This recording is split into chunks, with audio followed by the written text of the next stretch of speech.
এই বন্ধুরা, আজকে আমরা ঘুরতে এসেছি সমুদ্রতে অনেক দিন পর। এই হলো আমাদের অভিমান্যু,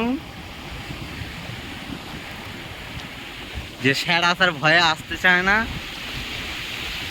এটা হলো, এদিকে হলো আমাদের সাইড, আর এটা হলো শ্মশান। এই যে হলো শ্মশান, এখানকার শ্মশান। হাই বন্ধুরা, অনেকদিন পরে এলাম।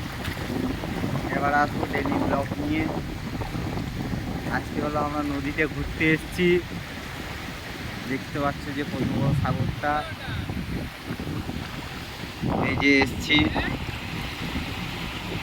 অনেক বড় সাগরে এটা,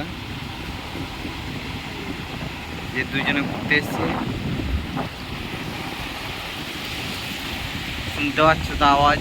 এখন হচ্ছে মানে লো টাইড, যাকে বলা হয় ফাটা শুকনো। এখন জল কম আছে ওই জন্য, নাহলে জোয়ার এলে ওই ওপরে জল উঠে যায়। দেখতে তো পাচ্ছ সবাই কত দূর জল ওঠে। সবাই দেখতে পাচ্ছ কত দূর জল ওঠে। দেখে না জোয়ারের সময় কতটা জল ওঠে। এটা হলো ঝাউ বাগান। সবাই বলে ঝাউখালি যাবো, এই হলো ঝাউ বাগান। এটা ঝাউখালি না, এটা হলো মহারাষ্ট্রে ঝাউ বাগান। এখান থেকে আমরা ওই ঝাউ বাগানের ওপার থেকে এসেছি।